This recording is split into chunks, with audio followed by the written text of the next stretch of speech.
प्यारे बच्चों, मैं डॉक्टर रेनू राय, प्रवक्ता राजकीय इंटर कॉलेज बड़ौदा हिंदवान हापुड़ से हूँ। आज हम कक्षा 12 की जो भूगोल की किताब है, उसमें पाठ द्वितीयक क्रियाएं, इसका अध्ययन करेंगे और इसमें संबंधित जितनी भी चीजें हैं उनको समझने की कोशिश करेंगे। इस पाठ को पढ़ने के बाद आप द्वितीयक क्रियाओं के बारे में जान पाएंगे। आप विनिर्माण के बारे में पढ़ेंगे और विभिन्न प्रकार के उद्योगों के वर्गीकरण को भी समझ पाएंगे। इसी के साथ साथ आप विभिन्न प्रकार के उद्योगों के बारे में भी जानेंगे और उनका उदाहरण भी आप जान पाएंगे। पाठ की शुरुआत करने से पहले थोड़ा सा पिछले पाठ का जो कुछ मैटर है उसको दिमाग में लाते हैं कि आपने इससे पहले जो पाठ पढ़ा था वो था प्राथमिक क्रियाएं। और आप सभी को पता है कि आर्थिक क्रियाओं को मुख्यतः हम 4 भागों में बांटते हैं: प्राथमिक क्रियाएं, द्वितीयक क्रियाएं, तृतीयक और चतुर्थक क्रियाएं।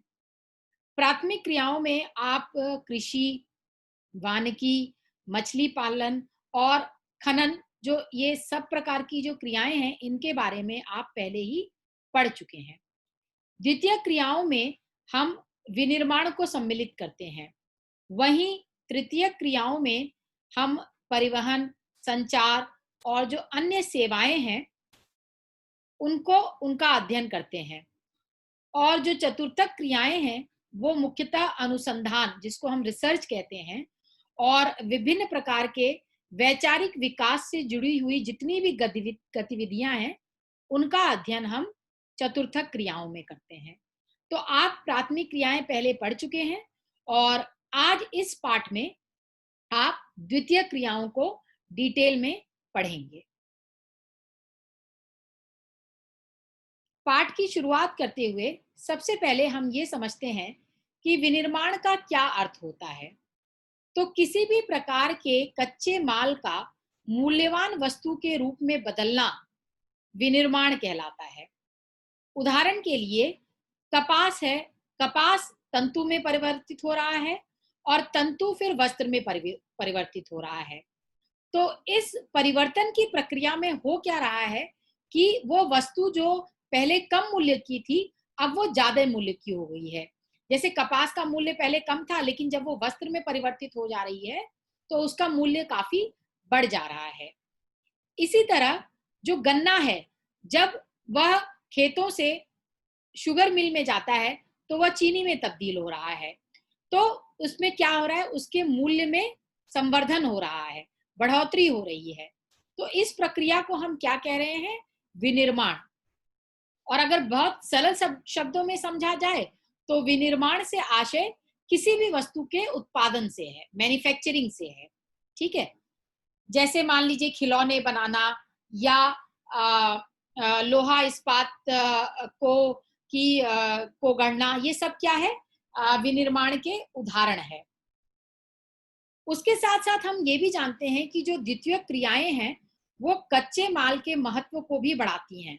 साथ साथ में जो प्राकृतिक संसाधन है इसका महत्व भी द्वितीय क्रियाओं की वजह से बढ़ जाता है। ठीक है। जो जितने भी प्राथमिक जो क्रियाएं हैं उसमें जो भी उत्पाद है उसको अगर हम एक प्रक्रिया के तहत आगे बढ़ा रहे हैं, उस विनिर्माण कर रहे हैं, तो क्या हो रहा है कि उसके मूल्य में वृद्धि हो जा रही है। और इस पूरी प्रक्रिया को हम नाम दे रहे हैं विनिर्माण का। उसके बाद हमें यह समझना है कि किसी भी उद्योग को स्थापित करने से पहले किन किन कारकों को दिमाग में रखा जाता है, यानी ऐसे कौन कौन से कारक हैं जो उद्योग की स्थिति को प्रभावित करते हैं। सबसे पहला कारक बाजार की उपलब्धता।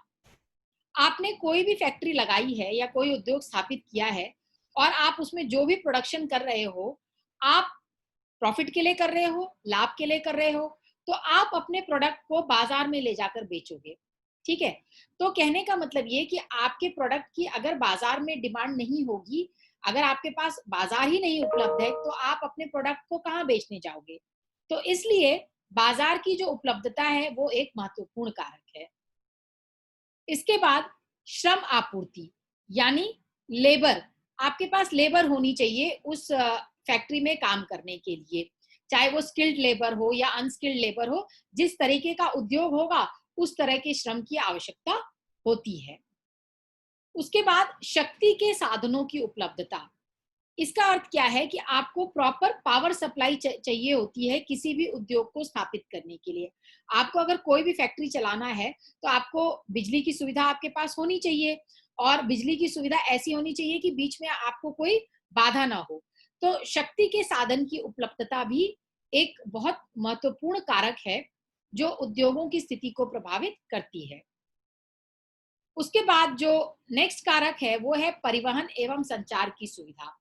अब आपने अपने उद्योग में, अपनी फैक्ट्री में प्रोडक्ट बना लिया, आप उसको बाजार तक ले जाओगे, और बाजार तक ले जाने के लिए आपको जो परिवहन के विभिन्न साधन है उनका आपको उपयोग करना पड़ेगा, चाहे वो सड़क मार्ग हो, रेल मार्ग हो, किसी के भी थ्रू आपको अपना जो प्रोडक्ट है वो बाजार तक भेजना होगा। तो परिवहन के साधन और उसके साथ साथ संचार की सुविधा, यानी कम्युनिकेशन, क्योंकि आप अपने कस्टमर से आप किस तरह से कम्युनिकेट करोगे, आपके पास संचार की सुविधाएं होंगी तभी आप कम्युनिकेट कर पाओगे। तो परिवहन और संचार की सुविधा भी उतना ही महत्वपूर्ण है। उसके बाद पूंजी, जिसको हम कहते हैं कैपिटल, है ना, किसी भी उद्योग को लगाने के लिए आपको पैसे तो चाहिए ही चाहिए, और उद्योगों के लिए तो बहुत बड़ी रकम चाहिए होती है। तो इसीलिए पूंजी जो है वो उद्योग को स्थापित करने में एक बहुत महत्वपूर्ण कारक है। उसके साथ साथ सरकारी नीतियां, सरकारी नीतियां अगर फेवरेबल है ना, अगर ऐसी नीतियां हैं जो उद्योग को स्थापित करने में मदद कर रही हैं, जैसे गवर्नमेंट हमें लोन आसानी से उपलब्ध करा दे रही है या सब्सिडी दे रही है, हमें उद्योग स्थापित करने के लिए लैंड बड़ी आसानी से मिल जा रहा है, तो इन सारी चीजों से जो उद्योग है वो काफी आसानी से स्थापित हो सकता है और प्रोडक्शन हो सकता है। तो ये विभिन्न कारक हैं जो किसी भी उद्योग को प्रभावित करते हैं। अब बात करते हैं उद्योगों के वर्गीकरण की। तो मुख्यतः जो उद्योग हैं उनको 4 आधारों पर वर्गीकृत किया जाता है, और वे आधार कौन-कौन से हैं? आकार के आधार पर, कच्चे माल के आधार पर, फिर उत्पाद के आधार पर, और चौथा स्वामित्व के आधार पर। ठीक है? तो ये 4 बड़े आधार हैं जिस पर हम उद्योगों का वर्गीकरण करते हैं, और आगे आप इन सारे प्रकार के जो उद्योग हैं उनको डिटेल में हम समझेंगे। अब बात करते हैं सबसे पहले आकार के पर जो आधारित उद्योग हैं वो 3 प्रकार के हैं। छोटे पैमाने के उद्योग, बड़े पैमाने के उद्योग और कुटीर उद्योग। तो पहले हम छोटे पैमाने के उद्योग और जो बड़े पैमाने के उद्योग हैं इनके अंतर को समझते हैं। जैसा कि आपको नाम से ही पता चल रहा है कि जो छोटे पैमाने के उद्योग हैं उनमें कम पूंजी की आवश्यकता होती है, और बड़े पैमाने के उद्योगों में अधिक पूंजी की आवश्यकता होती है। छोटे पैमाने में चूंकि प्रोडक्शन बहुत कम होता है तो मशीनें भी हमें कम लगानी पड़ती है, और बड़े पैमाने पर हमें बहुत अधिक और बड़ी मशीनें लगानी पड़ती हैं क्योंकि हम टेक्नोलॉजी का इस्तेमाल इसमें बहुत ज्यादा करते हैं। वहीं अगर कच्चे माल की बात करें तो छोटे पैमाने के उद्योग में जो स्थानीय कच्चे मालों का अधिकतर उपयोग होता है, लेकिन जो बड़े पैमाने के उद्योग होते हैं उनमें ज्यादातर जो कच्चे माल होता है वो आयात किया जाता है, बाहर से मंगाया जाता है। अब छोटे पैमाने के उद्योग में श्रमिक कम लगते हैं, और बड़े पैमाने के उद्योगों में ज्यादातर श्रमिकों की संख्या बहुत ज्यादा होती है, और श्रमिक छोटे पैमाने के उद्योगों के मुकाबले कुशल भी होते हैं। अगर उदाहरण आप दिमाग में रखना चाहें तो छोटे पैमाने के उद्योग में चमड़ा उद्योग, कूलर उद्योग इसका उदाहरण है, और जो बड़े पैमाने के उद्योग हैं उसमें लोहा इस्पात उद्योग, मोटर गाड़ी उद्योग जो है वो इसके उदाहरण है। अगर देशों का अंतर देखें तो ज्यादातर जो विकासशील देश हैं उनमें छोटे पैमाने के उद्योगों को ज्यादा किया जाता है, जैसे भारत है, चीन है, इंडोनेशिया है, ब्राजील है। वहीं ग्रेट ब्रिटेन, संयुक्त राज्य अमेरिका के बहुत सारे भाग और यूरोप के अधिकतर भाग, ये सारे विकासशील देश हैं। इनमें हम किस प्रकार के उद्योग देखते हैं? बड़े पैमाने के उद्योग देखते हैं। तो आकार के आधार पर मैंने अभी आपको बताया था कि 3 भागों में हमने बाँटा, छोटे पैमाने, बड़े पैमाने के उद्योग और जो तीसरा है वो है कुटीर उद्योग। अब कुटीर उद्योग क्या होता है? यह निर्माण की सबसे छोटी इकाई मानी जाती है और इसमें जो शिल्पकार या मजदूर होता है, वो स्थानीय कच्चे माल का ही उपयोग करता है, जो उसको आस-पास में बहुत आसानी से उपलब्ध हो जाता है। और ये प्रोड्यूस क्या कर रहा है? ये अपने दैनिक जीवन की जो छोटी-छोटी चीज़ें हैं, इसका निर्माण करता है और इसको बेचने के लिए भी ये स्थानीय बाज़ार में जाता है और वहाँ पर ये बेच देता है, ठीक है? तो इसमें पूँजी भी बहुत कम लगी, श्रम की भी बहुत कम आवश्यकता हुई और ऐसा नहीं है कि कच्चा माल कहीं दूर से मंगाना है या उसको बहुत दूर जाकर उसको बाजार में बेचना है, मतलब सब कुछ लोकल वे में ही हो रहा है। और कुटीर उद्योग के उदाहरण में आप देख सकते हैं जैसे खाद्य पदार्थ है, चटाइयाँ बनाना है या कुछ तरह के वस्त्र हैं और ये औज़ार बनाने, बर्तन बनाने या विभिन्न प्रकार की जो मूर्तियाँ बनाई जाती हैं घर पर, वो ये सब किसके उदाहरण हैं? कुटीर उद्योग के उदाहरण हैं। तो ये तो हो गया एक आधार। जो दूसरा आधार था वर्गीकरण का, वो था कच्चे माल के आधार पर। अब कच्चे माल के आधार पर मुख्यतः हम उद्योगों को 5 भागों में बाँट रहे हैं। कृषि आधारित, खनिज आधारित, रसायन आधारित, वनों पर आधारित और पशु आधारित। इनको समझना बहुत ही आसान है, केवल आप नाम से ये समझ सकते हैं कि ये किस प्रकार का उद्योग होगा। जैसे पहला है कृषि आधारित उद्योग, तो ज़ाहिर-सी बात है कि कृषि आधारित उद्योग में जो कच्चा माल है वो हमें कहाँ से मिल रहा है? कृषि उत्पादों से मिल रहा है। इसका उदाहरण आप दिमाग में रख सकते हैं जैसे शक्कर है, अचार है, मसाले हैं, तेल है और विभिन्न पेय पदार्थ जैसे चाय, कॉफ़ी और ये जितने भी पेय पदार्थ हैं, ये सब कृषि आधारित उद्योग के उदाहरण हैं। वहीं अगर हम खनिज आधारित उद्योग के उदाहरणों की बात करें, तो खनिज आधारित उद्योगों को भी मुख्यतः हम 2 भागों में बाँटते हैं, धात्विक खनिज और अधात्विक खनिज। धात्विक खनिजों में वो उद्योग शामिल होते हैं जो लोहे का इस्तेमाल करते हैं, ठीक है? जैसे इसका सबसे बड़ा जो उदाहरण है वो है आपका लौह इस्पात उद्योग। लौह इस्पात उद्योग में आपको पता है कि हम लोहे का इस्तेमाल करते हैं। वहीं जो अधात्विक खनिज हैं इसमें लोहे का इस्तेमाल हम नहीं करते हैं। जैसे सीमेंट है, एल्यूमीनियम है, तांबा है या चीनी मिट्टी के जो बर्तन बनाए जा रहे हैं, ये सारे जो उद्योग हैं ये अधात्विक खनिज आधारित उद्योग हैं। तो खनिज उद्योग को भी 2 भागों में देखा जा सकता है। उसके बाद जो तीसरा उद्योग है, वो है रसायन आधारित उद्योग। जैसा नाम से पता चल रहा है कि रसायन आधारित उद्योगों में हम केमिकल्स का इस्तेमाल करते हैं और इसके उदाहरण आप दिमाग में रख सकते हैं जैसे नमक है, गंधक है या जो हमारा पेट्रो रसायन उद्योग है, कृत्रिम रेशे बनाना, प्लास्टिक बनाना, पोटाश का प्रोडक्शन, ये सब किस में आता है? रसायन आधारित उद्योगों में आता है। और वन पर आधारित उद्योगों में जो फर्नीचर उद्योग है, जो कि वनों की लकड़ी पर डिपेंड करता है, या कागज़ उद्योग है, या हमारा जो लाख का उद्योग है, जिसमें हम चूड़ियाँ वगैरह बनाते हैं, ये सब किस पर आधारित है? वनों पर आधारित है। और जो 5वां और अंतिम जो वर्गीकरण है, वो है पशु आधारित उद्योग, जिसमें जो पशुओं से प्राप्त जो प्रोडक्ट्स हैं उसका आधार ये उद्योग हैं। जैसे चमड़ा उद्योग हुआ हमारा या हमारा ऊनी वस्त्र उद्योग हो गया, हाथी दाँत से बने जितने भी सामान होते हैं, तो ये सारे जो उद्योग हैं, ये पशुओं पर आधारित होते हैं। तो कच्चे माल पर जो हम वर्गी कच्चे माल के आधार पर जो हम उद्योगों का वर्गीकरण कर रहे हैं, वो 5 आधार हैं। उसके बाद जो तीसरा आधार था वर्गीकरण का, वो था स्वामित्व के आधार पर, जिसको हम कहते हैं ओनरशिप, है ना? कि किसकी ओनरशिप है। इसके 3 भाग हैं, सार्वजनिक क्षेत्र, निजी क्षेत्र और संयुक्त क्षेत्र। सार्वजनिक क्षेत्र में वो उद्योग आते हैं जो पूरी तरह से सरकार के अधीन होते हैं और किस प्रकार के देशों में ये उद्योग देखे जाते हैं? ज़्यादातर जो समाजवादी देश हैं या साम्यवादी देश हैं वहाँ पर हमें सार्वजनिक क्षेत्र के उद्योग दिखाई देते हैं। वहीं निजी क्षेत्र के उद्योग जो होते हैं वो ज्यादातर पूंजीवादी, जो कैपिटलिस्ट कंट्रीज हैं, उनमें निजी क्षेत्र के उद्योग जो हैं वो ज्यादा होते हैं। और जैसा कि नाम से आपको पता चल रहा है कि इसमें जो मालिकाना हक होता है वो या तो एक व्यक्ति के पास होता है या किसी एक प्राइवेट कंपनी के पास इसका हक होता है। भारत में अगर आप इसके उदाहरण को समझना चाहें तो जैसे टाटा, बिरला, रिलायंस, ये जो सारी कंपनियां हैं वो कैसी हैं? निजी क्षेत्र की कंपनियां हैं। जो तीसरा वर्गीकरण है वो है संयुक्त क्षेत्र के उद्योग।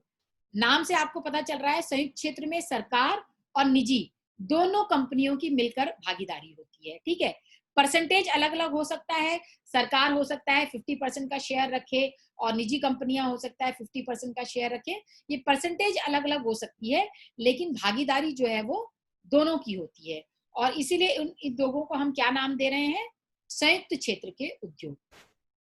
उसके बाद जो चौथा वर्गीकरण था वो है उत्पाद आधारित उद्योग। उत्पाद आधारित जो उद्योग हैं उनको दो वर्गों में बांटा जा सकता है, मूलभूत उद्योग और दूसरा जो है वो जो उपभोक्ता सामान उद्योग है वो है। तो मूलभूत उद्योग में एक जो सबसे अच्छा उदाहरण उसका दिमाग में रखने के लिए है लोहा इस्पात उद्योग, क्योंकि लोहा इस्पात उद्योग को हम आधारभूत उद्योग या मूलभूत उद्योग कहते हैं। और ऐसा हम क्यों कहते हैं, हम आगे इसको समझेंगे जब हम लोहा इस्पात उद्योग को डिटेल में पढ़ेंगे। तो उत्पाद आधारित उद्योग को आपने दो भागों में वर्गीकृत किया, मूलभूत उद्योग और उपभोक्ता सामान उद्योग। उपभोक्ता सामान उद्योग में ऐसे सामान का हम उत्पादन करते हैं जो डायरेक्टली, प्रत्यक्ष रूप से उसका उपभोक्ता द्वारा इस्तेमाल हो रहा है। जैसे ब्रेड है, बिस्किट है, साबुन है, या कागज और या श्रृंगार का जो भी सामान है वो कैसे उत्पाद है? वो उपभोक्ता सामान उद्योग है। तो ये तो हो गए आपके 4 वर्गीकरण उद्योगों के। आपको एक और छोटे से उद्योग के बारे में जानना है जिसको हम नाम दे रहे हैं स्वच्छंद उद्योग। ये ऐसे उद्योग हैं जिनमें कोई विशिष्ट प्रकार के कच्चे माल का इस्तेमाल नहीं किया जाता और ना ही ये उद्योग जो हैं वो प्रदूषण फैलाते हैं। और इसमें जो उत्पादन भी है वो भी कम होता है और इसके साथ साथ इसमें श्रमिकों का जो इस्तेमाल होता है वो भी काफी कम होता है।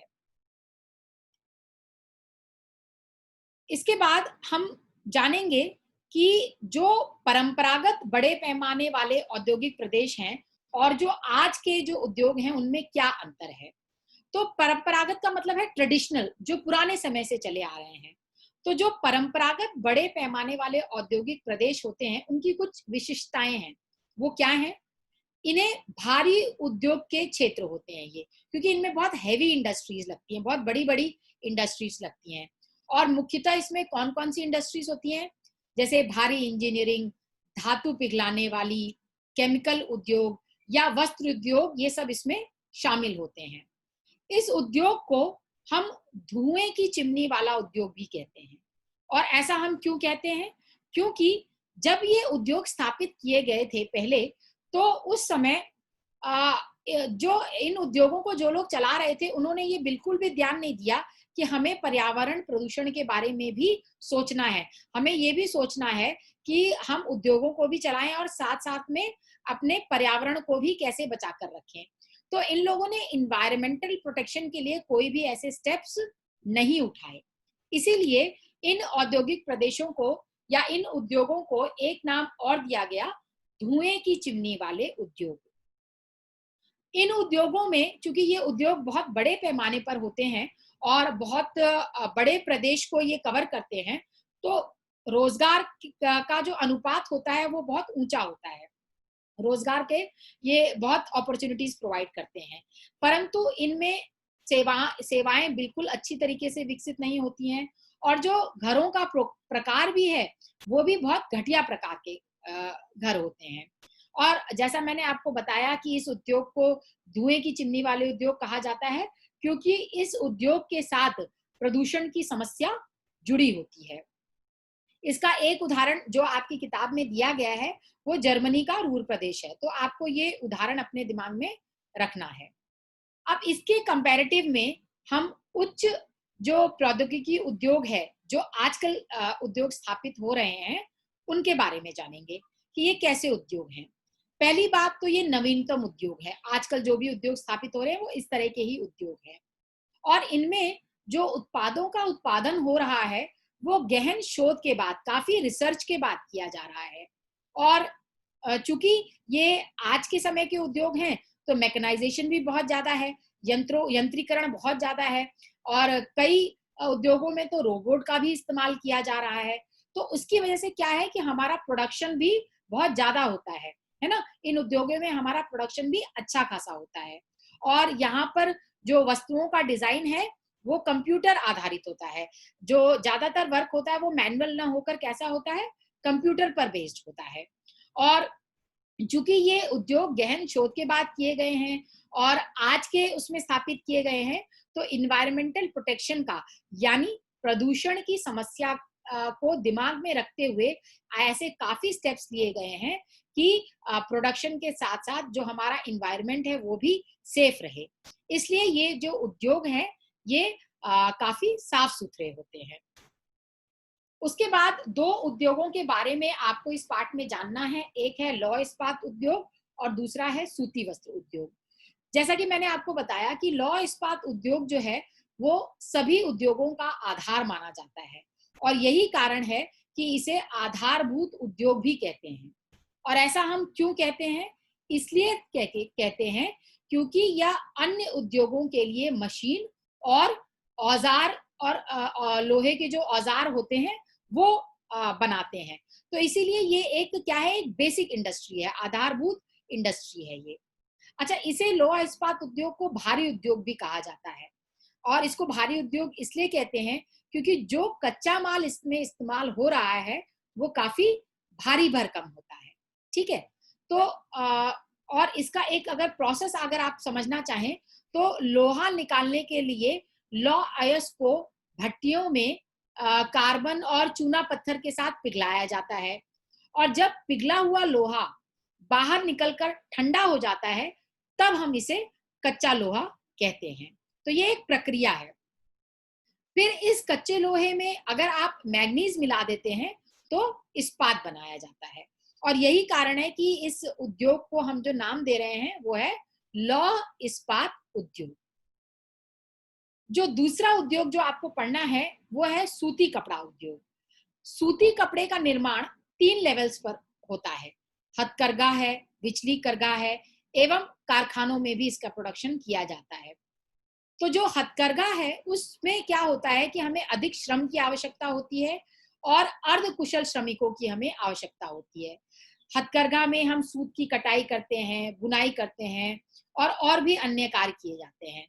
वहीं जब आप बिजली करघा में सूत का उत्पादन करते हैं तो यहाँ पर हम यंत्रों का प्रयोग करने लगते हैं, इसलिए श्रमिक भी कम लगते हैं और उत्पादन भी अधिक होता है। वहीं अगर और बड़े लेवल पर हम जाते हैं तो हम कारखानों में भी प्रोडक्शन करने लगे हैं। तो कारखानों के लिए हमें पूंजी बहुत अधिक लगानी पड़ती है, लेकिन हमारा उत्पादन जो है वो बहुत ज्यादा हो जाता है, और हम इसकी वजह से अच्छी किस्म के कपड़ों का भी उत्पादन हम कर पाते हैं।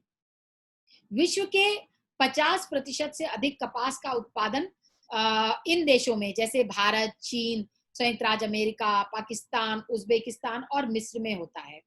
और आपको ये जानकर आश्चर्य होगा कि अकेला यूरोप जो है वो विश्व का लगभग आधा कपास जो है वो आयात करता है।